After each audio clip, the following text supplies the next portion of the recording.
চিঠিতেই একদম শুরুতে আইসিটিকে সম্বোধন করা হচ্ছে ডিয়ার আইসিটি। তবে বিচারটা যে অবৈধ হয়েছিল, রাজনৈতিক উদ্দেশ্য প্রণোদিত হয়েছিল, বিচারের কোনো নিয়ম অনুসরণ করা হয় নাই, স্বচ্ছতা ছিল না।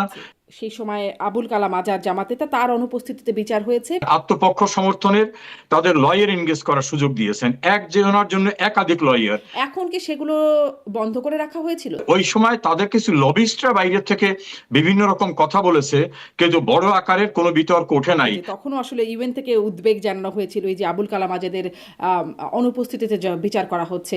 রিটায়ার্ড করা ব্যক্তিকে এনে সেখানে বসিয়ে দেওয়া হয়েছে, এবং সেই ব্যক্তিকে, যিনি একজন যুদ্ধ অপরাধী, সালাউদ্দিন কাদের চৌধুরী লয়ার হিসাবে। তো তখন আদালতে কেন গিয়ে বলার চেষ্টা করা হলো না? ধরেন জেরাই খান পান্না পরবর্তীতে আইনজীবী হিসেবে দাঁড়াতেও চাইলেন, তিনি অপসারণ অথবা ডিজিএফআই ডেকে বলতেছে রিজাইন দেন, তাহলে আপনার পরিস্থিতি ভয়াবহ হবে। এই পরিস্থিতিতে কোন কোর্টের কাছে শেখ হাসিনা যাবেন? আপনাদের সময়ও তো বিচার প্রক্রিয়া নিয়ন্ত্রিতই ছিল। এখন এই সিনারিওটা তো আমাদের সময় ছিল না।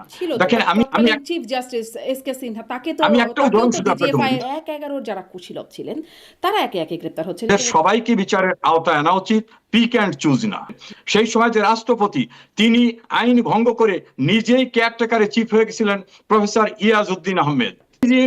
তিনি নাগরিক শক্তি নামক একটা দল গঠন করে পত্রিকায় বিবৃতি দিয়েছিলেন। একটা বিষয় বহুল প্রচলিত যে যোগ সাজসে ক্ষমতায় আসা আওয়ামী লীগের তখন এই 11 কুশীলব দেশে মাসুদ উদ্দিন চৌধুরী, তিনি রাষ্ট্রদূত হয়ে গেছেন, তিনি সংসদেও এসেছেন।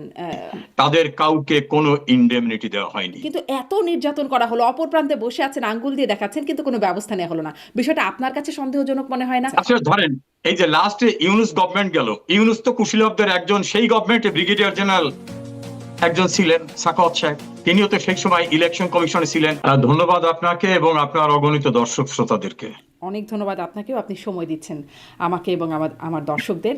আপনার কাছে শুরুতেই যে প্রশ্নটা করব, একটা নতুন খবর আছে, সেটি হচ্ছে শেখ হাসিনার পক্ষে একটি ল ফার্ম, যুক্তরাজ্যের একটি প্রসিদ্ধ ল ফার্ম আন্তর্জাতিক অপরাধ ট্রাইব্যুনালে একটি চিঠি পাঠিয়েছে, যেখানে ট্রাইব্যুনালের বিচারিক প্রক্রিয়া, পক্ষপাত, দুষ্টতা ইত্যাদি নানা অভিযোগ তুলে ধরা হয়েছে এবং শেখ হাসিনার বিরুদ্ধে যে মৃত্যুদণ্ডের রায় সেটি বাতিলের দাবি করা হয়েছে বা আবেদন করা হয়েছে। শুরুতেই আপনার কাছে আসলে জানতে চাই, এমন একটি চিঠি পাঠানো, রায় হয়ে যাবার পর এমন একটি চিঠি পাঠানোর উদ্দেশ্য কি, সেটি আপনি জানেন কিনা, বা আপনার ধারণা কি, যদি কেন এই চিঠিটি পাঠানো? দেখুন, এই চিঠিটা সম্পর্কে আমি সামাজিক যোগাযোগ মাধ্যমে দেখেছি, আমার ব্যক্তিগতভাবে কোনো ধারণা নেই। কিন্তু কিন্তু আইনজীবী হিসাবে আপনি নিশ্চয়ই আপনি আগেও শেখ হাসিনার আইনজীবী হিসাবে কাজ করেছেন, সেখান থেকে আপনার কি মনে হয় কি উদ্দেশ্যে হতে পারে এই চিঠি? না, এটা তো অনুমান করে এমন একটা চিঠি বা একটা বিখ্যাত ল ফার্ম থেকে পাঠানো হয়েছে মর্মে আমি সোশ্যাল মিডিয়ায় দেখেছি। আমি বিষয়টা সম্পর্কে যেহেতু ওয়াকিবহাল না, যে না জেনে না বুঝে মন্তব্য করা বোধহয় ঠিক হবে না আমার জন্য। আপনি চিঠিটা দেখেছেন? না, চিঠিটা না, আমি সোশ্যাল মিডিয়ায় একটা কন্টেন্টসে দেখেছি যে একটা বিখ্যাত ল ফার্ম থেকে একটা চিঠি পাঠানো হয়েছে, কিন্তু চিঠির কন্টেন্টস কি, বিস্তারিত বিষয় সম্পর্কে কারা পাঠিয়েছেন, এই বিষয় সম্পর্কে আমার ধারণা নেই।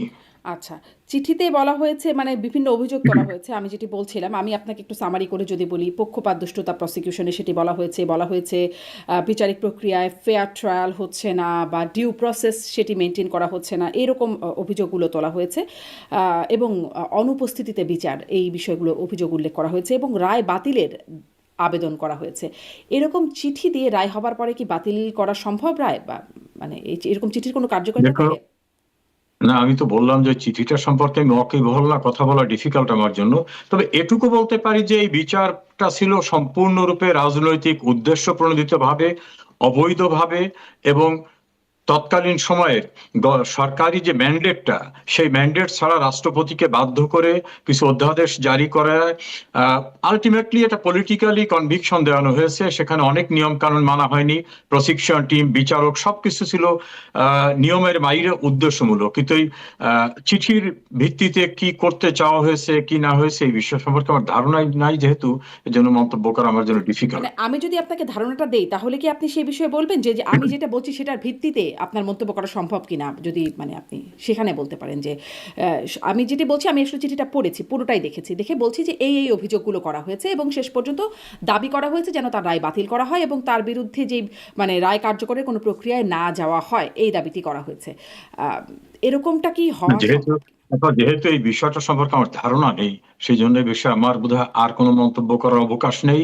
তবে বিচারটা যে অবৈধ হয়েছিল, রাজনৈতিক উদ্দেশ্য প্রণোদিত হয়েছিল, বিচারের কোনো নিয়ম অনুসরণ করা হয় নাই, স্বচ্ছতা ছিল না, এবং যেখানে মুক্তিযুদ্ধকালীন অপরাধীদের বিচার করার কথা এবং সেই বিচার প্রক্রিয়াটা শেখ হাসিনা সরকার আমলে হওয়ার কারণে প্রতিশোধমূলক ভাবে এটা করা হয়েছে, এই বিষয়টা আমার কাছে দৃশ্যমান।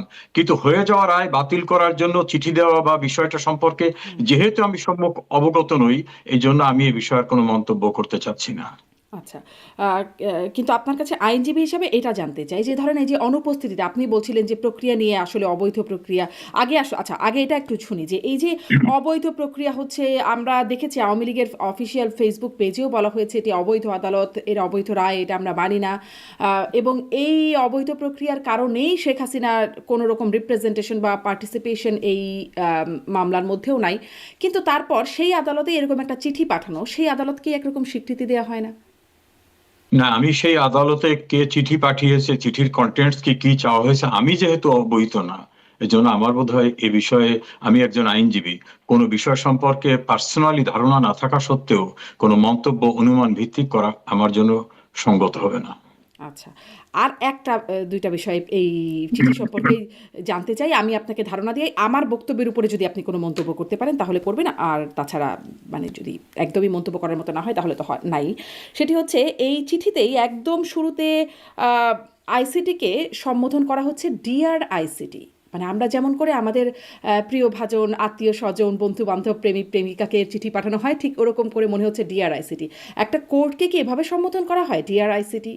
মানে এটা কি করা হয়? এটা আমি দেখেই আপনাকে বলছি যে এভাবে। না, আমরা এভাবে কোর্টকে, ইংল্যান্ডেও, আমরা তো কমনওয়েলথ ভুক্ত দেশ, এখানেও কিন্তু ওইভাবে করা হয় না। তবে ইংল্যান্ডের কালচারটা একটু ডিফারেন্ট। যেমন আমরা আমাদের কোর্টে গিয়ে ইওর অনার বলি, সাবঅর্ডিনেট কোর্টে, সুপিরিয়র কোর্টে গেলে মাই লর্ড বলি। এখানে কিন্তু এই কোর্টে বলা হয় মিস্টার জাজ, দিস ইজ মাই অ্যাপিল। এখানে কিন্তু ওইভাবে বলা হয় এদেশে। কিন্তু যে ফার্মটা দিয়েছেন বলে আপনি বললেন, আমি যেহেতু ধারণা নেই, এই জন্য ধারণা না থাকা বিষয়ে আমি আর এই বিষয়ে মন্তব্য করা ঠিক হবে না। আচ্ছা, কিন্তু এটা আসলে মানে আন্তর্জাতিক রীতি না, ডিআর আমার আইসিটি। মনে হয় না কোনো কোর্টকে মিস্টার বা ডিয়ার এভাবে অ্যাড্রেস করা যায়, এটা আমার ধারণা নেই। হতে পারে যে আমার জ্ঞানের সীমাবদ্ধতা থাকতে পারে। আচ্ছা, আপনি বলছিলেন যে প্রতিশোধমূলক একটি বিচার প্রক্রিয়া, এই বিষয়টি আপনি নিশ্চিত করছিলেন। মানে সেই সময়েও এই চিঠিতেই বলা আছে সেই সময় আবুল কালাম আজাদ জামাতেতা, তার অনুপস্থিতিতে বিচার হয়েছে, ফলে সেটিও এই চিঠিতে মেনশন করা হচ্ছে। মানে তখনও কিন্তু অনেক আপত্তি ছিল দেশে বিদেশে আন্তর্জাতিক অঙ্গন থেকে। আপনি কি তখনকারটার বিষয়ে একটু বলতে পারেন যে সেই আপত্তিগুলোকে আমলে নেবার মতো ছিল কিনা, বা আপনি তখন আইনজীবী হিসেবে বোধ করেছেন কিনা আসলে অনুপস্থিতিতে বিচার হচ্ছে বা যে আপত্তিগুলো উঠছে সেগুলো সত্যি আমলযোগ্য ছিল? দেখুন, আমাদের 1973 সনের যে আইনটা, সে আইনটাই কিন্তু করা হয়েছিল যে আমাদের মহান মুক্তিযুদ্ধকালীন সময়ে যারা মানবতা বিরোধী অপরাধ করবে তাদের বিচারের জন্য। এখন কেউ কেউ বলে কই আইনের ভিতর তো এই যুদ্ধ অপরাধীদের বিচার করা হবে, এই কথা লেখা নাই। আমি পার্লামেন্টে দুইটা সেশনে ছিলাম, মানে দুইটা পার্লামেন্টে 11-12 ছিলাম। তাছাড়া আমি প্রায় 40 বছরের কাছাকাছি আইন পেশায় আছি। কোন আইন প্রণয়নের সময় কিন্তু আইনের ভিতরে সুনির্দিষ্ট করে লেখা থাকে না যে এই জন্যই আইন করা হয়েছে। যখন কোন আইনকে পার্লামেন্টে উপস্থাপন করা হয় তখন তার প্রেক্ষাপট তুলে ধরা হয়, কি উদ্দেশ্যে আইনটা প্রণয়ন করার জন্য যাওয়া হচ্ছে, সেখানে ডিবেট হয়। পার্লামেন্টের প্রসিডিংস এর ভিতর সবকিছু থাকে। আইনের ভিতর যদি সবকিছু তুলে ধরতে হয় তাহলে আইন হয়ে যাবে এত বড় স্তূপ আকারে। সেজন্য সব লেখা না থাকলেও আমাদের কাদের মোল্লার জাজমেন্টে আমাদের অ্যাপিলেট ডিভিশন কিন্তু স্পেসিফিক্যালি বলে গেছে যে 1973 যে আইনটা হয়েছে, ইন্টারন্যাশনাল ক্রাইমস ট্রাইব্যুনাল অ্যাক্ট, সেই অ্যাক্টটাই হয়েছিল with an intention of the legislature for the trial of the real war criminal. War criminal কারা সেটাও কিন্তু ওই জাজমেন্টের ভিতর এক্সপ্লেইন করা আছে। ফলে ওইটা নিয়ে আর বিতর্কের অবকাশ নাই। সেই সময় যে আলোচনাগুলো উঠেছিল, যেমন একটা আলোচনা উঠছিল যে তাদেরকে আত্মপক্ষ সমর্থনের ওয়াইড স্কোপ রাখা হচ্ছে কিনা। দেখা গেল সরকার আত্মপক্ষ সমর্থনের তাদের লয়ার এনগেজ করার সুযোগ দিয়েছেন, একজনের জন্য একাধিক লয়ার। বড় বড় ইন্টারন্যাশনাল ক্রাইম ট্রাইব্যুনালে কিন্তু এভাবে লয়ার এনগেজ করার অপরচুনিটি দেওয়া হয়নি। তারপর তাদের জন্য আপিলের প্রভিশন রাখা হলো। আপিলের পরে আর কোনো প্রভিশন ছিল না, অন্য কোনো জায়গায় না, আমাদের মূল আইনেও না। সেক্ষেত্রে আমাদের সুপ্রিম কোর্ট কিন্তু তাদেরকে রিভিউ করার সুযোগও দিলেন, অর্থাৎ লয়ের যত স্কোপ তারা এক্সস্ট করার মতো সুযোগ আছে সবটা দেয়া হয়েছিল। আইনের ছোটখাটো বিষয় নিয়ে তারা হাইকোর্টে রিট করেছিলেন, সেই রিটে হাইকোর্ট ডিভিশন টোটালি অবজারভেশন দিয়ে তাদের সেই রিট পিটিশনকে রিজেক্ট করে বলেছেন যে একটা স্পেশাল ট্রায়াল যেখানে ওয়ার ক্রিমিনালদের বিচার করা হবে এবং সেই বিচার প্রক্রিয়াটা কি হবে সেখানেও প্রসিডিউরে বলা আছে, এবং এই আইনকে অন্য কোথাও চ্যালেঞ্জ করা যাবে না। এই আইনের বিচার প্রক্রিয়াকে বাংলাদেশে ফৌজদারি কার্যবিধি বা অন্যান্য কার্যবিধিতে যে বিচার করা হয় সেই জাতীয় আইনের সঙ্গে এটাকে কম্পেয়ার করা যাবে না, এটা উল্লেখ করে আমাদের কনস্টিটিউশনে কিন্তু সেভিং ক্লজ, এটা সেভিংস দেওয়া হয়েছে, এবং সুপ্রিম কোর্টের হাইকোর্ট ডিভিশন ওই কথাগুলো উল্লেখ করেই কিন্তু তাদের রিট পিটিশন খারিজ করে দিয়েছিল। ফলে ওই সময় তাদের কিছু লবিস্টরা বাইরে থেকে বিভিন্ন রকম কথা বলেছে, কিন্তু বড় আকারের কোনো বিতর্ক ওঠে নাই।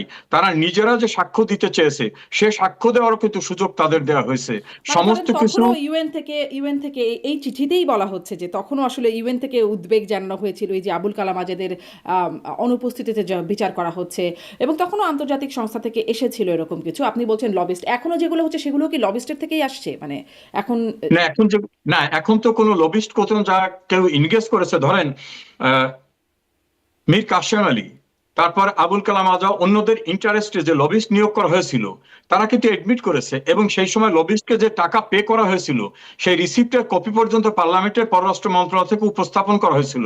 তারা কিন্তু সেটা চ্যালেঞ্জ করেন। ভেরি রিসেন্টলি জামাতের একজন নেতা লন্ডনে থাকেন, তিনি কিন্তু লবিস্ট নিয়োগ প্রক্রিয়া সম্পর্কে লন্ডনের একটা টেলিভিশনে বলছেন যে আমরা দীর্ঘদিন যাবৎ লবিস্ট নিয়োগ করেছি, এবং সেই লবিস্ট যারা নিয়োগ হয়েছিলেন তার ভিতরে একজনকে কিন্তু সরকার পক্ষের বিশেষজ্ঞ হিসাবে এই শেখ হাসিনা সরকারকে সরিয়ে দেওয়ার পরে সেই ট্রাইব্যুনালই তাকে কিন্তু নিয়োগ দেওয়া হয়েছে। তিনি কিন্তু কোনোদিন অস্বীকার করেন নাই যে আমি লবিস্ট হিসাবে নিয়োজিত হইনি।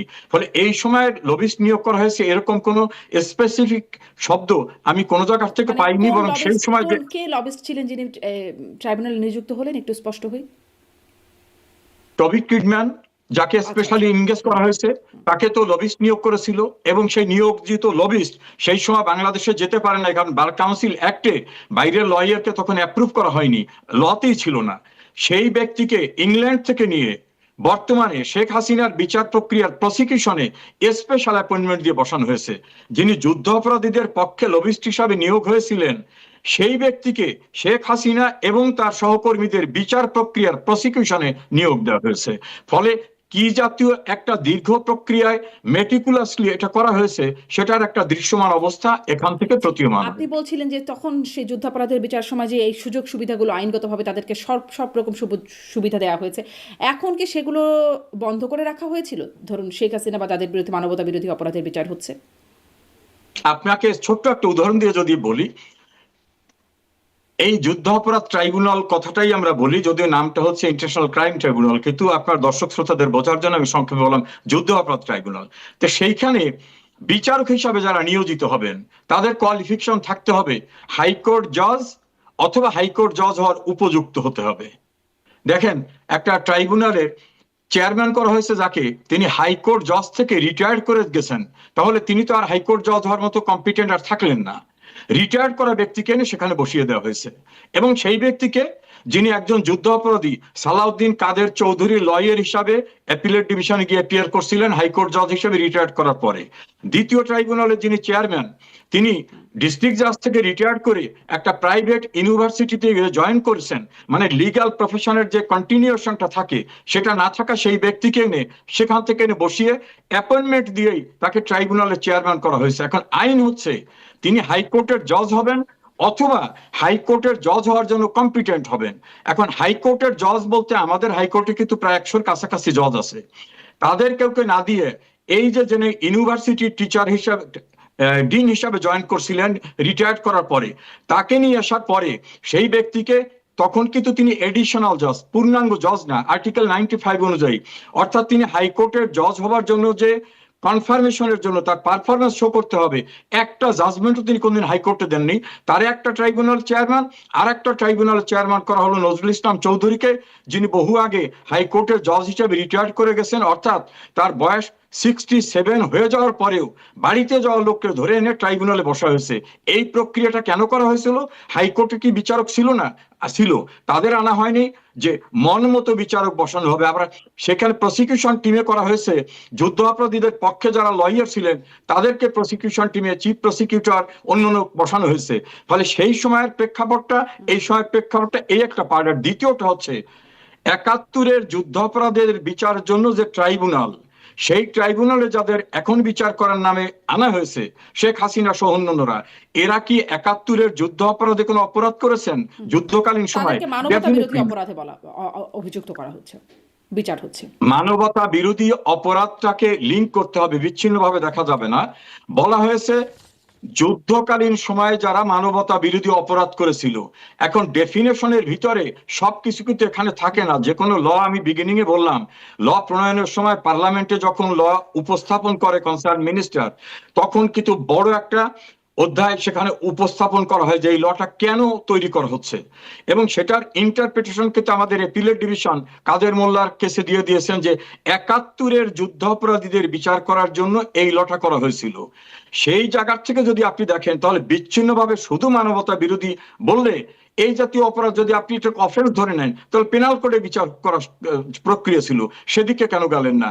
71-এর যুদ্ধ অপরাধের মানবতা বিরোধী অপরাধ যেটা, সেইটাকে দিয়ে এইটার সঙ্গে লিঙ্ক করার চেষ্টা করা হলে এটা লিগালি এই অ্যাকসেপ্টেবল। কথাগুলো ধরেন এখন যেমন চিঠি দিয়ে বলা হচ্ছে, তো তখন আদালতে কেন গিয়ে বলার চেষ্টা করা হলো না? ধরেন জেরাই খান পান্না পরবর্তীতে আইনজীবী হিসেবে দাঁড়াতেও চাইলেন, তিনি আওয়ামী লীগের পক্ষে খুব শক্তভাবে বিভিন্ন সময় কথা বলেছেন, তিনিও দাঁড়াতে চেয়েছিলেন, তাকেও সমর্থন দেয়নি আওয়ামী লীগের পক্ষ থেকে। কেন, মানে আদালতে কেন এই কথাগুলো বলার প্রক্রিয়া বা চেষ্টা করলো না শেখ হাসিনার পক্ষ থেকে? ধরুন, যে আদালতের ফরমেশনটাই অবৈধ হয়েছে, মহামান্য রাষ্ট্রপতিকে দিয়ে একটা অর্ডিন্যান্স জারি করে আদালতের আঙ্গিকে নতুন কিছু সংযোজন করা হয়েছে, বিচারক নেওয়া হয়েছে নিজেদের মতো করে। একজন বিচারক আছেন, তিনি জাতীয়তাবাদী আইনজীবী ফোরামের সুপ্রিম কোর্টের একটা ইউনিটের নেতা, তাকে যেদিন অ্যাপয়েন্টমেন্ট দেওয়া হয়েছে পরের দিন সেখানে তাকে মেম্বার করে দেওয়া হয়েছে। আর কয়েকজনের কথা তো আমি বললাম। ফলে যেখানে আমি পরিষ্কারভাবে বুঝতেছি যে formation of tribunal with a mala fide motive 71-এর যুদ্ধাপরাধীদের বিচার করার প্রতিশোধ নেওয়ার জন্য হয়েছে, সেই ট্রাইব্যুনালে শেখ হাসিনা যাবে কি অবস্থায়? শেখ হাসিনা কি বাংলাদেশে থাকার মতো অবস্থা ছিল? যেখানে ছাত্র শিবিরের সাবেক কেন, মানে যাকে আপনারা শুরু থেকেই অবৈধ বলছেন সেখানে এখন চিঠি দিয়ে এগুলো বলার উদ্দেশ্য? এই চিঠিটা সম্পর্কে আমি জানি না বিধায় তো আমি বললাম যে এটাকে আমি ডিফেন্ড করা চিঠিটা দেওয়া হয়েছে, এটা আপনাকে আমি কনফার্ম করতে পারি। মোহাম্মদ এ আরাফাত তিনিও বিষয়টা কনফার্ম করেছেন যে হ্যাঁ এটা তিনি পাঠিয়েছেন, এটা আমি দায়িত্ব নিয়ে বলছি। যেহেতু চিঠি পাঠানো হয়েছে এবং এটি যেহেতু নিশ্চিত হওয়া যাচ্ছে, মানে যেই আদালতকে আপনারা অবৈধ বলেন সেই আদালতে আবার চিঠি পাঠিয়ে নানান রকম, মানে আদালতে নানান অভিযোগ তুলে ধরছেন যেগুলো না, আমরা এই চিঠিটা সম্পর্কে আমার ধারণা নেই, এই জন্য ইট will be difficult for me to make any comment in this regards. কিন্তু আমি এটা বলতে পারি, শেখ হাসিনা বাংলাদেশের ট্রাইব্যুনালে যে ট্রায়াল ফেস করার মতো মানুষ, তাকে যখন বাংলাদেশে ঢুকতে দেওয়া হবে না 11-এর সময়, তার সমস্ত ক্যারিয়ারকে নিষেধাজ্ঞা দেওয়া হয়েছিল, তিনি সমস্ত নিষেধাজ্ঞা উপেক্ষা করে কিন্তু বাংলাদেশে গেছিলেন, তিনি বিদেশে বসে থাকেননি, এবং তিনি বিদেশে বসে থাকা মানুষ না।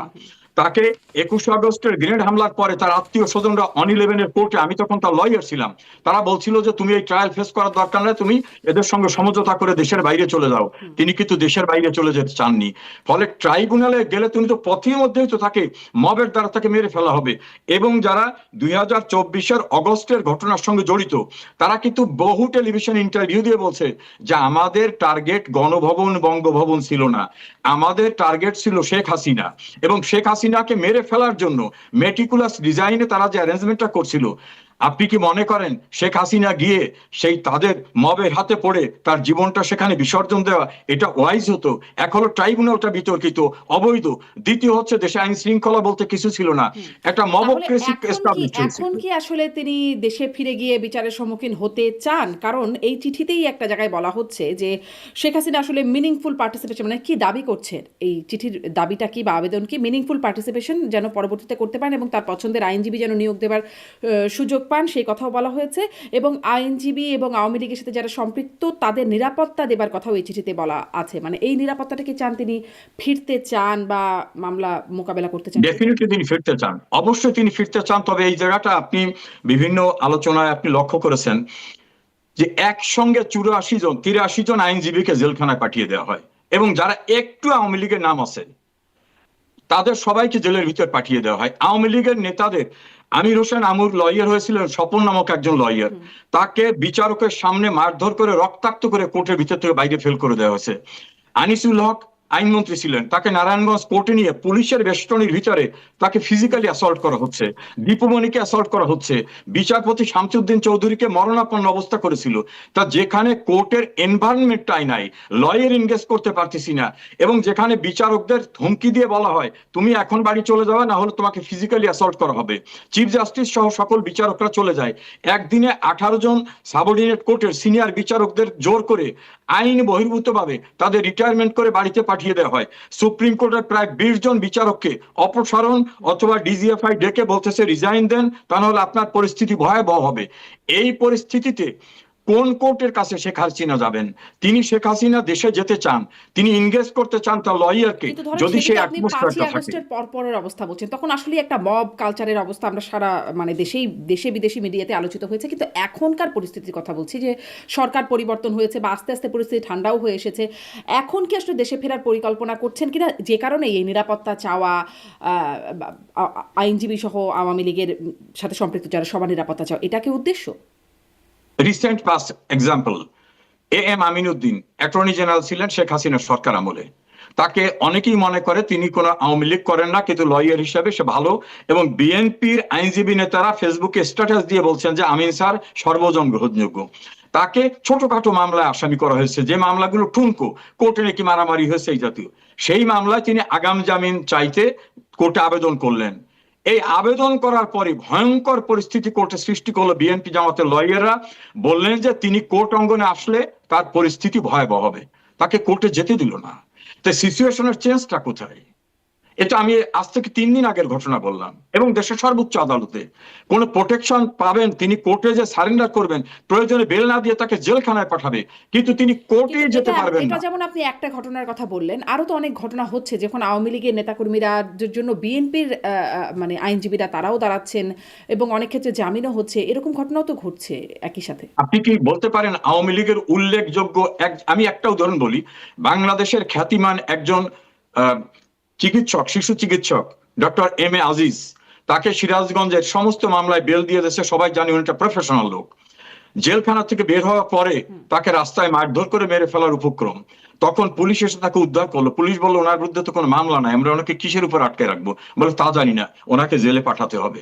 তখন তারা জোর করে আবার তাকে জেলে পাঠিয়েছে, জামিন হওয়ার পরে তিনি বের হতে পারতেছেন না। এই সিনারিও কিন্তু বাংলাদেশের। যে আপনি বিচ্ছিন্ন অবস্থা কিন্তু কোনো জায়গায় না, আপনি উল্লেখযোগ্য একজন নেতার কথা বলেন যে আওয়ামী লীগের কোন নেতা বা একটা ইউনিটের কেউ বের হয়ে আসতে পারছে, এরকম দৃষ্টান্ত কিন্তু নাই। আমি সুপ্রিম কোর্টের লয়ার, আমি প্রতিনিয়ত বার কাউন্সিলে ছিলাম, সারা বাংলাদেশের কোর্ট কাছারি সম্পর্কে জানি। আমাদের সুনামগঞ্জে শহীদ মিনারে ফুল দিতে যাওয়া 27 জন আইনজীবীর বিরুদ্ধে মামলা করে 2 জনাকে স্পট থেকে ধরে নিয়ে গেছে লয়ারকে। কাজে লয়াররাও কোথাও নিরাপদ না। তো শেখ হাসিনা তো অনেক দূরের কথা। জি। এখন ধরেন পথটা নিশ্চয়ই কণ্টকাকীর্ণ। ধরেন আপনারা যখন ক্ষমতায় ছিলেন তখন বিএনপি এবং জামায়াতের জন্য আসলে পথটা কণ্টকাকীর্ণ ছিল। অনেক মামলায়, হয়রানিমূলক মামলায় প্রতিদিন মানে বিএনপি নেতারা বলেন যে আদালতে বিচারক উপস্থিত না থাকলেও তাদেরকে আসলে যেতে হতো সবসময়, আদালতের বারান্দায় তারা থাকতেনই।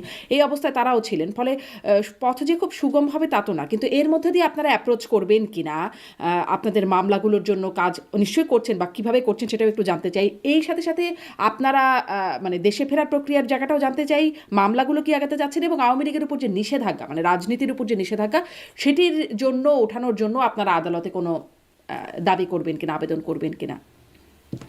দেখুন, এক একটা করে আসি। প্রথম হচ্ছে, সেই সময় বিএনপির কোন নেতারা কোর্টে যেতে পারেন নাই এমন কোন দৃষ্টান্ত কোথাও নাই। মির্জা ফখরুল ইসলাম আলমগীর থেকে শুরু করে বিএনপির নেতা সমবিহারে 150-200 কর্মী নিয়ে আদালতে গেছেন, আদালত থেকে বেরিয়ে আসছেন, নিম্ন আদালতে বেল না পালে হাইকোর্টে পেয়েছেন, সুপ্রিম কোর্টে পেয়েছেন। এমনকি আমিও বিএনপির অনেক নেতাদের তখন লয়ার হিসেবে ইনগেজ ছিলাম, মামলা করেছি। কোন আদালতে তারা যেতে পারবেন না, আবেদন করতে পারবেন না। এই জাতীয় ঘটনা কিন্তু বাংলাদেশের ইতিহাসে এই মবক্রেসি ইউনূস জামানা এবং তার পরবর্তীতে এখন যেটা হচ্ছে, এর বাইরে কিন্তু কোথাও হয়নি। ফলে আমরা অ্যাটমসফিয়ারটা চাচ্ছি। সেই সময়ের পরিস্থিতিতে অনেক মিথ্যা মামলা হয়েছে, এটা অস্বীকার করার কিছু নাই। নানাভাবে মিথ্যা মামলা অনেকে করতে পারে, অনেক ঘটনার সঙ্গে রং ইনফরমেশন আসে। যেমন একটা মামলার কথা বলি, মৎস্য ভবনের সামনে একটা মামলা হয়েছিল, সুপ্রিম কোর্টের বারের প্রেসিডেন্ট খন্দকার মাহবুব হোসেন সহ অন্যান্যরা আসামি হয়েছিলেন। সেই মামলার আমি তাদের পক্ষে স্ট্যান্ড নিয়েছিলাম। সেই মামলার তদন্ত করে পুলিশ বলেছে এই ঘটনায় তারা জড়িত ছিল না, যারা মামলা করেছে এটা সঠিক না। এটি এখন কি সেই সিনারিও? একটা দৃষ্টান্ত দেখাতে একটু পারবেন? ছোট্ট করে মাঝখানে জিজ্ঞাসা করি, আপনি তাদের পক্ষে যেমন স্ট্যান্ড নিয়েছিলেন, একটা ভুয়া বা মামলা হয়েছিল সেই ক্ষেত্রে, এখন আপনার পক্ষে কি এরকম তারা কেউ স্ট্যান্ড নিচ্ছেন কিনা, তারা আপনার সহকর্মী?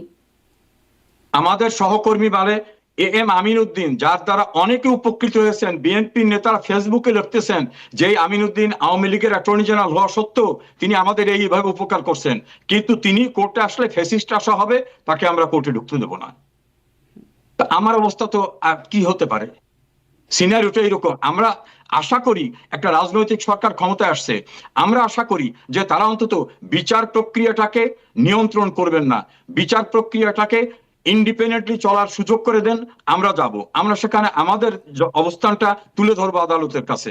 আমার বিশ্বাস যে ন্যায়সঙ্গত বিচার ব্যবস্থা যদি থাকে, আমরা সবাই যারা টুকটাক বাইরে আছি সবাই ফিরে গিয়ে আমরা কন্টেস্ট করতে চাই। এজন্য আমাদের নেত্রী বঙ্গবন্ধু কন্যা শেখ হাসিনা তিনিও দেশে ফিরে যাওয়ার জন্য উদ্গ্রীব, কিন্তু দেশে যাওয়ার আগে, কোর্টে যাওয়ার আগে প্রতিমধ্যে তাকে মেরে ফেলবে না, প্রতিমধ্যে তিনি মবের দ্বারা ভয়ঙ্কর পরিস্থিতির মুখোমুখি হবেন না, এই গ্যারান্টিটা কে দেবে? সেই গ্যারান্টিটা আমরা নির্বাচিত সরকারের কাছে আশা করি। জি, মানে বিচার প্রক্রিয়া নিয়ন্ত্রণ করবেন না এই আশ্বাসটা আপনারা চান এই সরকারের কাছে, মানে একদম নিয়ন্ত্রণ করার, আপনাদের সময় তো বিচার প্রক্রিয়া নিয়ন্ত্রিতই ছিল, এখন সেরকম একটা পরিস্থিতি চান নাকি তার চেয়েও ভালো কিছু আপনারা এই সরকারের কাছে আশা করছেন? পারবেন, আপনি বাংলাদেশের অনেক কিছুর সঙ্গে ওয়াকিবহাল। আমি একটা উদাহরণ দিই। 2 বছরের জন্য বিচারক নিয়োগ করা হয় সুপ্রিম কোর্টে। 2 বছরে তার পারফরমেন্স অ্যাসেস করা হয় যে তিনি অতিরিক্ত বিচারপতি হিসাবে কি কি ভালো কাজ করলেন, তাকে কনফার্ম করা যাবে কিনা।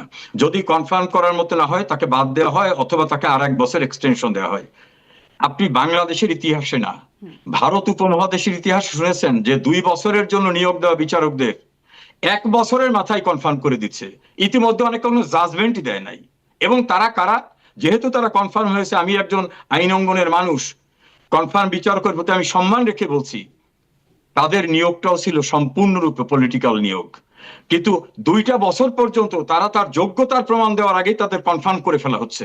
সেই ব্যক্তিদের বসিয়ে রেখে সিনিয়র বিচারকদেরকে অপেক্ষাকৃত কম গুরুত্বপূর্ণ দায়িত্ব দেওয়া হচ্ছে, এবং অধিকাংশ বিচারকদেরকে জোর করে তাড়িয়ে দেওয়া হচ্ছে, রিজাইন দিতে বাধ্য করা হচ্ছে। এই সিনারিওটা তো আমাদের সময় ছিল না। ছিল তো। দেখেন, আমি মানে একটু সরি, তখন আমি তৎকালীন chief justice S K Sinha, আমি একটা তাকেও উদাহরণ তো শুধু আপনাকে ডিজিএফআই বলি। সেখানেও তো কিছু ইনভলভমেন্ট ছিল, তার চলে যাওয়াটাও তো আমি মানে আমি সুস্থ আপনার ছিল এই না। প্রসঙ্গটা যাব। আমি আপনার সঙ্গে তৎকালীন প্রধানমন্ত্রী শেখ হাসিনার বিরুদ্ধে 3টি কন্টেম্পট মামলা হয়েছিল। একটা অ্যাপিলেট ডিভিশনে, হাইকোর্ট ডিভিশনে, একটা ছিল জাস্টিস সৈয়দ আমিরুল ইসলামের কোর্টে, আর একটা জাস্টিস এম হকের কোর্টে। তখন কিন্তু তিনি সিটিং প্রাইম মিনিস্টার। এই বিচারকরা তাদের মতো করে জাজমেন্ট দিয়েছেন। তাদের একজন বিচারককেও কোর্ট অঙ্গনে যেতে পারবে না, রিজাইন দিতে হবে, এ জাতীয় পরিস্থিতির মোকাবেলা করতে হয় নাই। তবে জাস্টিস এস কে সিনহার কথাটা আপনি বলছেন, অবশ্যই এস কে সিনহার ঘটনাটা ডিফারেন্ট ছিল। আমি সেই ঘটনার অনেক প্রসঙ্গে অবজার্ভ করেছি, উইটনেস করেছি। যখন এস কে সিনহার কলিগরা, তার সহকর্মীরাই বললেন যে এই বিচারকের সঙ্গে আমরা কোনোভাবে কোর্টে বসবো না, কারণ তারা কিছু নৈতিকতা, অন্যান্য ডকুমেন্ট পেয়েছেন, তার উল্লেখ করে তারা বললেন উনি যদি থাকেন ওনার সাথে আমরা কোর্টে বসবো না। এবং সেই এখন কি সেই ডকুমেন্টগুলো সিনারি? পুরনো ডকুমেন্ট ছিল, সেই ডকুমেন্টগুলো ঠিক সেই সময় অ্যারাইজ করে নাই। আমি কথাটা বলছি যে আমার কথাটা কিন্তু ওই জায়গায় না, আমি বলছি যে তার কলিগরা তার সঙ্গে বসতে চায় নাই, কিন্তু বিচারপতি ওবায়দুল হাসান শাহিন, চিফ জাস্টিস, তার কি কোনো কলিগ বলছিল যে আপনার সঙ্গে আমরা বসবো না, আপনি রিজাইন দেন? আইন উপদেষ্টা আসিফ নজরুলের প্ররোচনায় কোর্ট অঙ্গনে গিয়ে মব বাহিনী বলছে আপনার ফ্যামিলি রক্ষা হবে না, কোর্ট পুড়িয়ে দেবো, সুপ্রিম কোর্ট পুড়িয়ে দেবো, আপনার বাড়িঘর পুড়িয়ে দেবো, প্রয়োজন ফিজিক্যালি অ্যাসল্ট করব। এই পরিস্থিতি কি হয়েছিল কখনো আমাদের সময়? না, এই পরিস্থিতি হয়নি। টুকটাক যেটা ঘটেছে, আমি অস্বীকার করবো না, আমি ব্লাইন্ড না, সেটাও অনাকাঙ্ক্ষিত ছিল, সেটা হওয়া ঠিক হয়নি। জি, তাহলে আসলে এই জায়গাটাই আসে যে আপনারা তাহলে এখন আইনি সহায়তা খুব একটা পাচ্ছেন না দেশের আইন আদালতের কাছে, এখন খুব একটা আইনি সহায়তা পাচ্ছেন না সরকার পরিবর্তনের পরেও, মানে কোনো পরিবর্তন হয়নি। বরিশাল বার অ্যাসোসিয়েশনের একাধিকবারের নির্বাচিত প্রেসিডেন্ট এবং সেক্রেটারি তালুকদার মোহাম্মদ ইউনূস, তিনি একটা মামলায় কোর্টে গিয়ে বলছেন আমাকে জামিন দেন। সেই মামলার অন্যান্য আসামিরা আগেই জামিনে আছে। মামলা কি 2014 সালের ঘটনা, মামলা হয়েছে 2025-এ এসে 2014 সালের ঘটনা। কি রাস্তায় মারামারি হয়েছে, মারামারি, মার্ডার না। সেই মামলায় ম্যাজিস্ট্রেট দেখলেন যে আমাদের তো প্রিন্সিপাল আছে যে যদি কোনো সেম ফুটিং এর আসামি বেলে থাকে তাহলে অন্য আসামি entitled to be enlarged on bail, তাকে বেল দিলেন। পরের দিন সেই বিচারককে কি করা হয়েছে আপনি মিডিয়ায় দেখেছেন।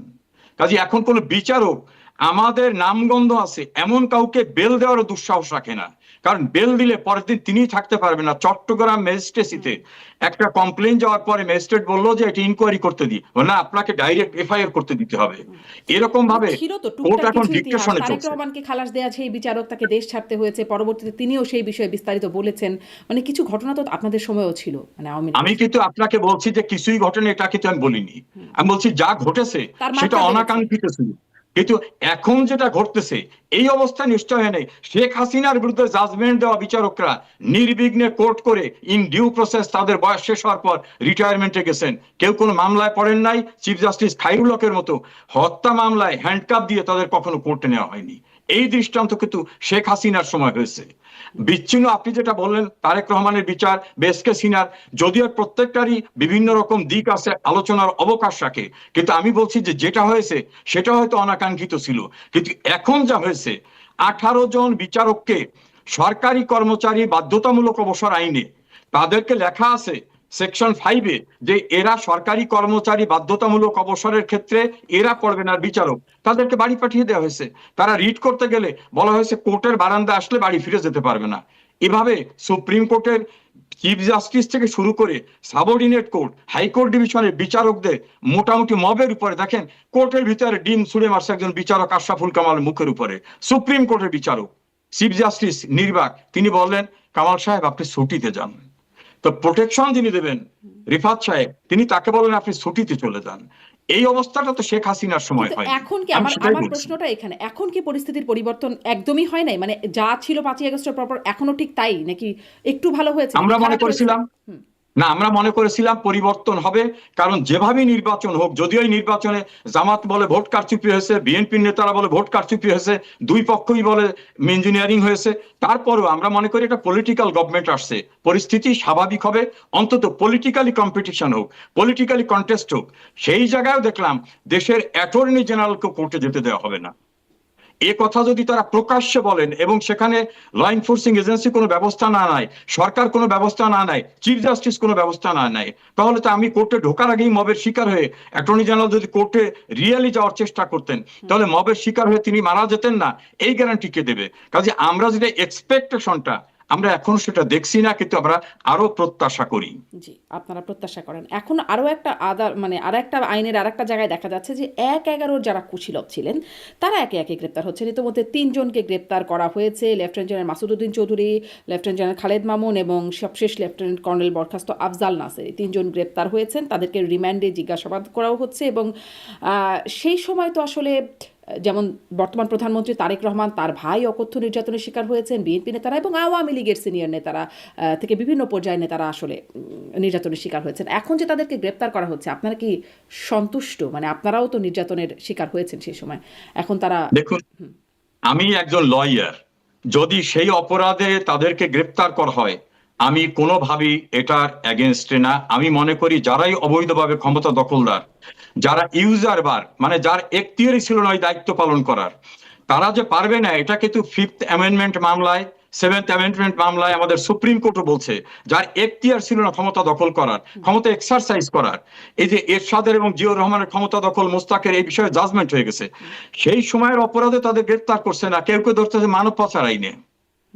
আপনি কি জানেন 111 সংক্রান্ত মামলা কিন্তু হয়নি এখনো, বাইরে আলোচনা, পত্রিকায়, মিডিয়া, ফেসবুকে, কিন্তু সেই 111 ঘটনায় তো যারা কুশীলব ছিল তাদের তো অ্যারেস্ট করা উচিত। সেই সময় 111কে যারা উস্কে দিয়ে গণতান্ত্রিক প্রক্রিয়ার বাইরের পরিবেশ সৃষ্টি করেছিলেন, সেই সময় যে রাষ্ট্রপতি, তিনি আইন ভঙ্গ করে নিজেই কেয়ারটেকারে চিফ হয়ে গেছিলেন প্রফেসর ইয়াজউদ্দিন আহমেদ, খেয়াল আছে আপনার নিশ্চয়ই।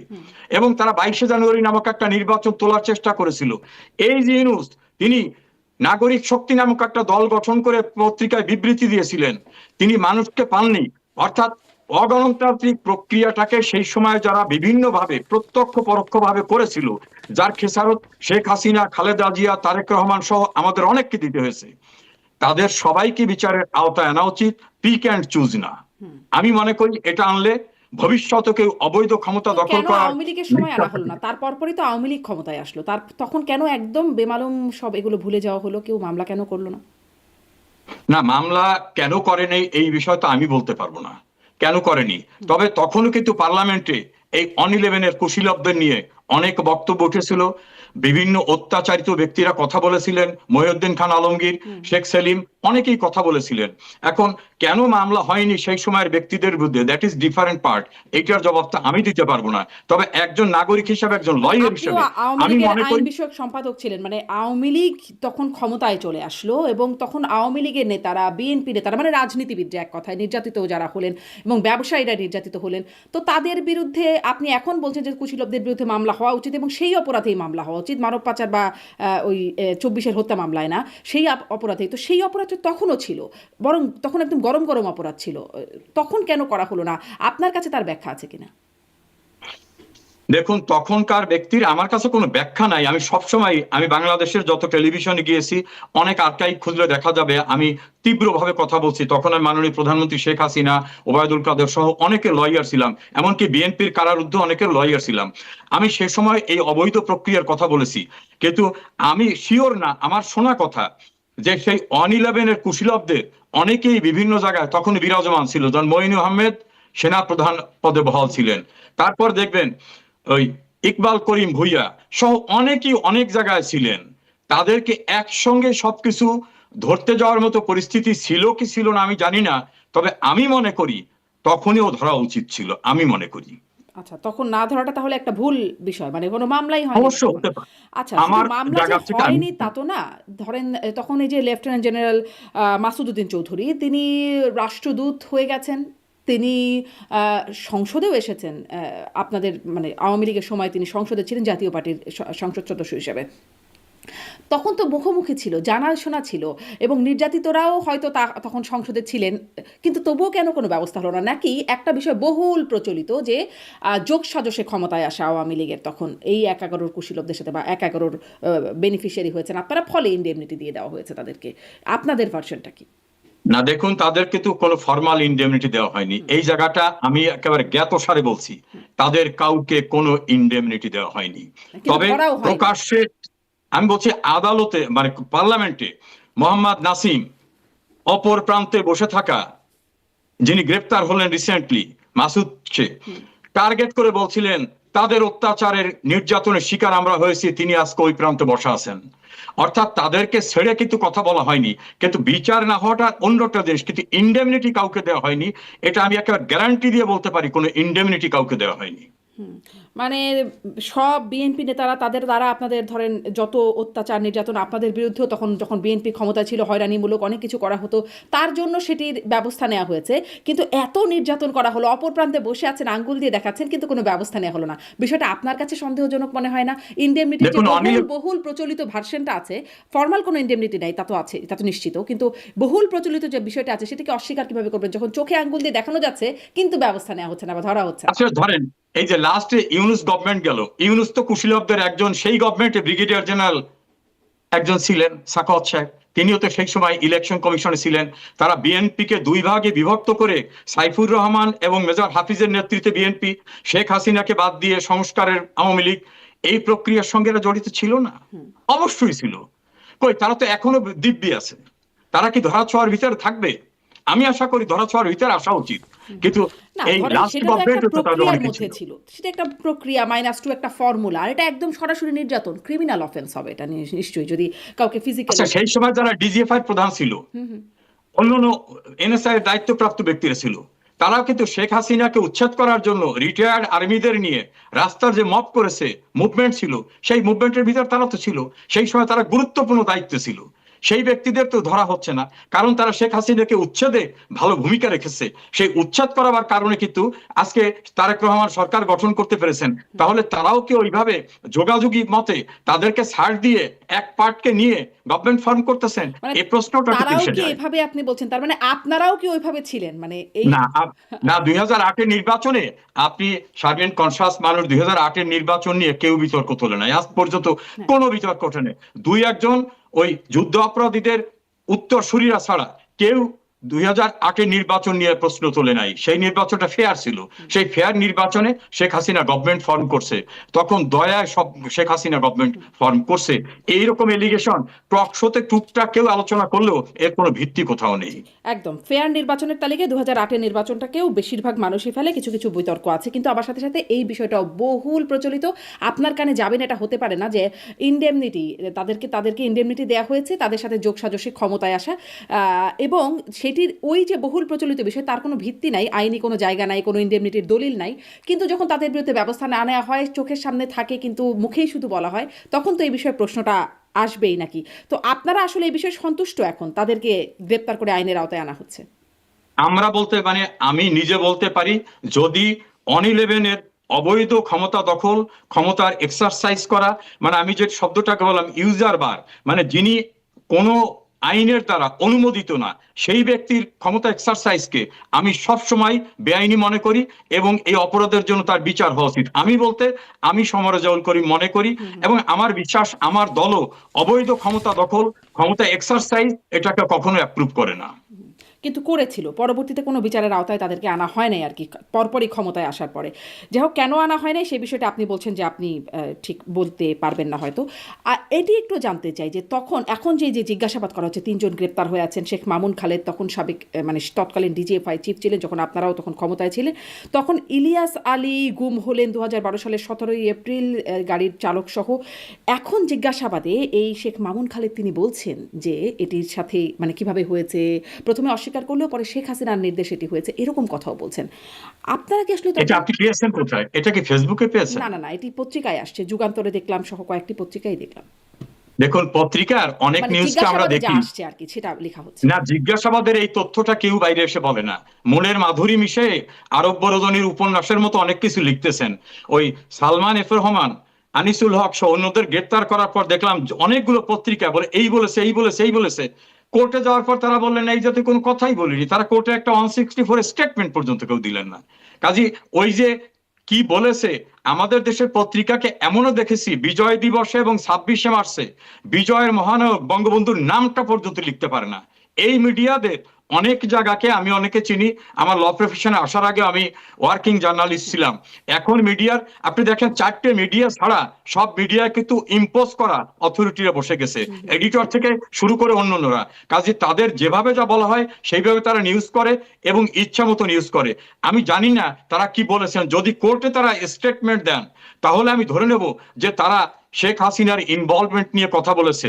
রসালো অনেক কথা পত্রিকার শিরোনাম করে বলা যায়। ইউনুস থাকা অবস্থায় বলা হয়েছিল যে পৃথিবীতে এমন দেবতার মতো মানুষ পেয়েছি যে আমাদের কোথাও যাওয়া লাগবে না, সব এসে যাবে।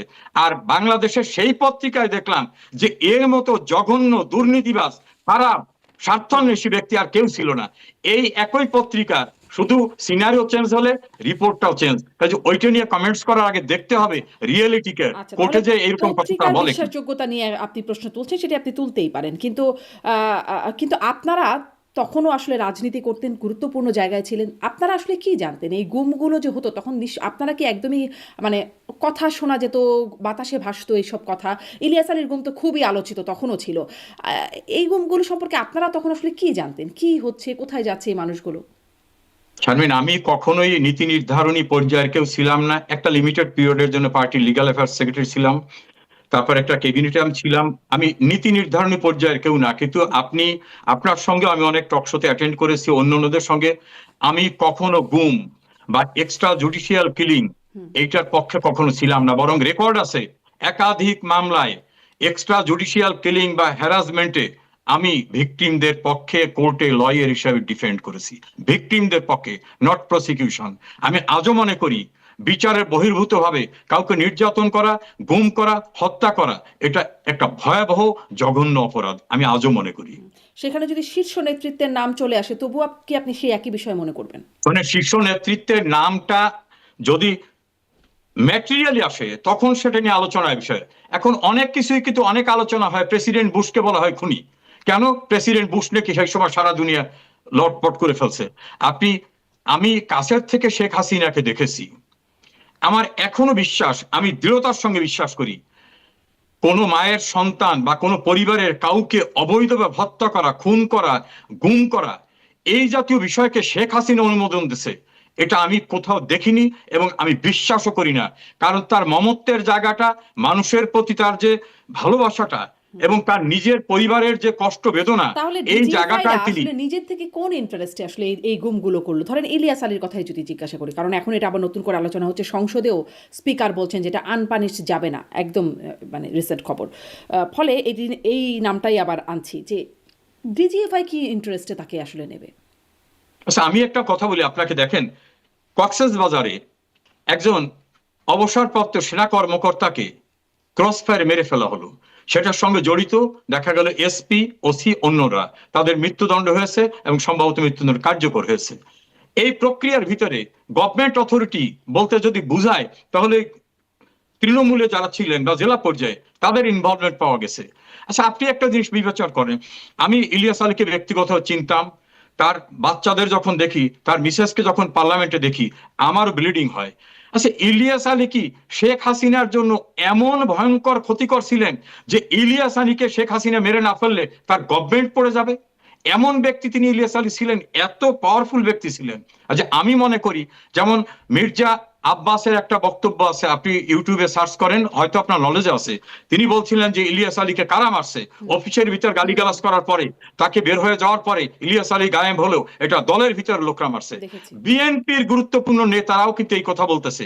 শেখ হাসিনা ইলিয়াস আলীকে মারার সঙ্গে সম্পৃক্ত থাকবেন বা যদি মারা হয়ে থাকে তিনি হুকুম দেবেন, আই ডোন্ট বিলিভ ইট। আমি ফার্মলি এটা বিশ্বাস করি না। কারণ শেখ হাসিনাকে আমি কাছের থেকে দেখেছি। কাউকে খুন করতে হবে, মেরে ফেলতে হবে, এই হুকুম দেওয়ার মতো মানসিকতা সম্পন্ন ব্যক্তি তিনি না। জি, আসলে মানে আপনি বলছেন এরকমটি, ওনারা আবার আর এক রকম কথা বলছেন। আবার আদালতের মানে পদ্ধতিতেও আমরা যে সবসময় খুব আস্থা রাখতে পারি তা না। সরকার বদলের সাথে সাথে আদালতের রায়, আদালতের প্রক্রিয়া সব কিছু বদলে যায়। ফলে আসলে বিশ্বাসটা যে কোথায় গিয়ে মানুষ করবে, একটা তো বড় একটা প্রশ্নবোধক চিহ্ন এখানে থেকেই যায়। একটু আপনার ব্যক্তিগত জায়গায় আসি, যে আপনি একটা আপনার একটা বক্তব্য দেখেছি, আপনি কত করুণ একটা পরিণতির শিকার হয়েছিল, বা আপনি কিভাবে দেশ ত্যাগ করেছেন সেই বিষয়টি আপনি বলেছেন, যে আপনি ফ্ল্যাটে ছিলেন সেই দেখুন, এই বিষয়টা আমি সরি, এই বিষয়টা আমি আর রিপিট করতে চাই না। আমার চেয়ে অনেক কষ্টকর ভোগান্তির শিকার অনেকে হয়েছেন। কাজে আমার চেয়ে কষ্টকর জায়গাটা হলো বাঙালি জাতির সমস্ত অর্জনের সূতিকাগার বঙ্গবন্ধু ভবন, সেটাকে যখন নির্মমভাবে ভেঙে ফেলে চুরমার করে দেওয়া হয়। আমি যখন দেখি, গত পরশুদিন দেখলাম কিশোরগঞ্জের ছাত্রলীগের স্টেট সেক্রেটারিকে ধরে ইলেকট্রিক শক দেওয়া হচ্ছে, আমি তো ওই রকম টর্চার হইনি। ফলে আমার উপর থেকে যেটা গেছে, এর চেয়ে নির্মমতার শিকার আরো অনেক হয়েছে। সেই জন্য আমি মনে করি বাংলাদেশটায় মুক্তিযুদ্ধের পরাজিত শক্তিরা প্রতিশোধ নেওয়ার জন্য বিভিন্নভাবে দেশে, দেশের বাইরে, ওই যে ডক্টর ইউনুস ক্লিনটন ফাউন্ডেশন গিয়ে বলছেন যে মেটিকুলাস ডিজাইন করে আমরা এটা করেছি, নাথিং ওয়াজ হ্যাপেন্ড সাডেনলি। আবার তার দুইজন নাহিদ এবং আসিফ মাহমুদ সজীব ভুঁইয়া, তারা বলতেছে যে আমাদেরকে ডিপ স্টেট আমাদেরকে এইভাবে দিয়েছে। তাদের উল্লেখযোগ্য নেতারা বলতেছেন যে আমরা পুলিশকে হত্যা করেছি, আমরা বিটিভি ভবন পুড়িয়েছি। অর্থাৎ যত অপরাধ করা হয়েছে, ছাত্র শিবিরের সাবেক প্রেসিডেন্ট বলছেন যে আমাদের টার্গেট ছিল শেখ হাসিনা। কাজে টোটালি যে একটা মেটিকুলাস ডিজাইনে একটা মুক্তিযুদ্ধের সরকার বা একটা গণতান্ত্রিক প্রক্রিয়াকে ধ্বংস করার চেষ্টা ছিল, আমি হয়তো একজন ক্ষুদ্র ব্যক্তি, আমিও তার শিকার হয়েছি। এর বাইরে এটা নিয়ে আর আমি কিছু বলতে চাই না। জি, আপনিও শিকার হয়েছেন। আমি আসলে ওই প্রক্রিয়াটা আবার নতুন করে শুনতে চাই না, কিন্তু আমি এটা প্রশ্ন করছিলাম যে আপনি ওই বক্তব্যের মধ্যে বলছিলেন যে তখন আসলে উপজেলা ছাত্রলীগ সভাপতি তাপস চৌধুরী তিনি আসলে আপনার কাছ থেকে 12 কোটি টাকা দাবি করেছিলেন। আমি এই বিষয়টা নিয়ে আলোচনা করতে চাচ্ছি না, আচ্ছা আচ্ছা, যে অনেকগুলো অধ্যায় গেছে যে বিষয়টা, আর আমি এটা নিয়ে আলোচনায় নিয়ে আসতে চাই জি না। ঠিক আছে, আপনি যদি এটা নিয়ে আলোচনা না করতে চান তাহলে আমি আর এদিকে যাব না। আপনারা তো আসলে খুব টাকা পয়সা নিয়ে যেতে পারেন নাই, সেটা আমরা জানি। এখন আপনারা আসলে কিভাবে, আপনাদের অবস্থানটা কিভাবে, বা ধরুন আমার নিজের কথাটা আমি বলি, আমি ফরেন লয়ার হিসাবে সলিসিটার রেগুলেটরি অথরিটির সঙ্গে রেজিস্টার্ড, আমি ব্যারিস্টার, আমি এদেশে লিগালি ল প্রফেশনের সঙ্গে সম্পৃক্ত, আমি একটা সলিসিটার ফার্মে রেগুলার ল প্র্যাকটিসের সঙ্গে ইনভলভ আছি। আমার মেয়ে অনেক আগে ব্যারিস্টার হয়েছে, সে একটা ইউনিভার্সিটিতে পিএইচডি করতেছে এবং পার্ট টাইম ল লেকচারার। ফলে এবং আমার বন্ধু বান্ধব আত্মীয় স্বজনের সহযোগিতা আছে, আমি একেবারে পিওরলি প্রফেশনাল হিসাবে এখানে কোনোভাবে টিকে থাকা, একেবারে ন্যূনতম যে চাহিদাটা, সেই চাহিদাটা অর্জন করে সাহায্য সহযোগিতা নিয়ে আমি টিকে আছি। এটাই আমার অবস্থান। আর বাকি নেতাকর্মীরা যারা আছেন তাদের বিষয়ে জানেন? মানে লন্ডনে অনেক আমি নেতা আছেন। অনেকেই জানি দুরবস্থা আছে। ধরেন আমি একটা অড জব করেছি, I don't want to explain here. আমার এই লাইফে এসে আমাকে অড জব করতে এসেছে। আমি অনেককে জানি, আমি একজন সচিবকে জানি, অত্যন্ত মেধাবী সচিব, তিনি একটা গ্রোসারি শপে কর্মচারীর কাজ করতেছেন। অনেকেই কিন্তু বাইরে যা দেখা যায়, একটা বিয়ের অনুষ্ঠানে গেলে বলে এই যে মন্ত্রী, এই যে এমপি এখানে আসছে। অনেকে অত্যন্ত করুণ অবস্থায় আছে, তাদের আত্মীয় স্বজনরা সাহায্য করে। অনেকে একটা বাসায়, যেমন আমি একটা বাসায় থাকি, সেই বাসায় আমি শেয়ার করে থাকি, অর্থাৎ অন্যদের ভাড়াটিয়া বাসার একটা কক্ষে আমি থাকি। আমার বলতে লজ্জা নাই, কারণ একটা বাসা ভাড়া নেওয়ার মতো অবস্থা আমার নাই, এবং আমি লন্ডন থেকে অনেক দূরে থাকি। এইরকম অবস্থায় অনেকে আছে, অনেকে দুঃসহ জীবন যাপন করতেছে, লেবারের কাজ করতেছে। আমাদের নেতা কর্মীরা এভাবে আছে, কেউ বিলাসে আছে, এরকম আমার কারোর সঙ্গে দেখা হয়নি, থাকতে পারে কেউ। আমি যাদেরকে চিনি তার অধিকাংশই খুবই করুণ অবস্থার ভিতরে আছে। আচ্ছা, পার্টি থেকে কোনো ফান্ড হচ্ছে? যারা এত করুণ অবস্থায় আছে, দেশেও অনেকে খুব করুণ অবস্থায় আছে বলে আমরাও জানি, মানে পার্টি থেকে কোনো ফান্ড আছে তাদের জন্য? পার্টির থেকে কোনো ফান্ড নাই। কিরকম হয়, ধরেন আমার এলাকার কিছু কর্মীরা জেলখানায়, আমি তাদেরকে বের করার জন্য আমার চেম্বারে লয়ার আছে, তার বাইরে কোর্টে কিছু খরচ আছে। আমি হয়তো আমার এক বন্ধুকে বলতেছি, ভাই এখানে 10,000 টাকা দিও কোর্টে জরুরি ভাবে। আর একজনের বলছে, ভাই তুমি 20,000 টাকা দাও, আমাদের ওই কর্মীদের অন্তত 10 জনাকে 500 করে টাকা দিতে পারে যাতে। এরকম ভাবে পার্টির নিজস্ব কোনো ফান্ড নাই। আমাদের নেতারা কর্মীরা যে যেখানে আছে সাধ্যমতো সহযোগিতা করতেছে। আবার অনেকে দানশীল মানুষও এই করুণ অবস্থায় সহযোগিতা করতেছেন, কিন্তু ইন্ডিপেন্ডেন্টলি কোথাও কোনো ফান্ড রেইজ করা, সেই ফান্ডের ভিত্তিতে কিছু করা হচ্ছে, এরকম কোনো বিষয় আমার জানা নেই। জি, কিন্তু আমরা যে এতদিন ধরে জানলাম এত এত টাকা সবাই ইনকাম করলেন, মানে নানান নীতি দুর্নীতি সবকিছু মিলিয়ে, সেই টাকাগুলোর কোনো শেয়ার এই বিপদের সময় আসছে না, কাজে লাগছে না? না না, এটা খুবই ভালো কথা বলছেন। আমিও শুনছি যে একটা টেলিভিশনের টক শোতে শুনছিলাম যে এত হাজার কোটি টাকা শেখ হাসিনাকে ইন্ডিয়ায় এসালম দিয়ে আসছে। যে পরিমাণটা বলছে, সেই পরিমাণটা নিতে গেলে আমরা হিসাব করলাম, বাংলাদেশের যে কারেন্সি নোটটা, সেই নোটে দেখা গেল অন্তত 30-40টা ট্রাক লাগবে, এবং সেই ট্রাকে পলিথিন দিয়ে বুঝাই করে ওই টাকা নিয়ে যেতে হবে। এখন এইটা যিনি আলোচনা করলেন, তিনি দেশের গুরুত্বপূর্ণ একজন ব্যক্তি। আর কোন দেশের ভিতরে এইভাবে টাকা ঢুকানো যায় এটা আমি শুনি নাই। আর শেখ হাসিনা যেখানে থাকেন, নিশ্চয়ই সেটা প্রাসাদোপম একটা জায়গা না যে কয়েক হাজার কোটি টাকা তিনি সেখানে নিয়ে রাখতে টাকা কি পারবেন। আর এভাবে এরকম পাঠাতে হয়? গল্প আছে। ট্রাকে ভরে ভরে কি আর এখন টাকা পাঠাতে হয়? অনেক রকম এটা না, পদ্ধতি তো আছে এটা। আপনি যে দেশে থাকেন, আপনি বলেন তো আপনার অ্যাকাউন্টে 5,000 পাউন্ড, $5,000 বা 5,000 টাকা পাঠাবার সঙ্গে সঙ্গেই একটা প্রশ্ন আসবে, এই টাকা কোত্থেকে আসলো, এটা তো একটা সোর্সটা কি? খুবই যৌক্তিক প্রশ্ন।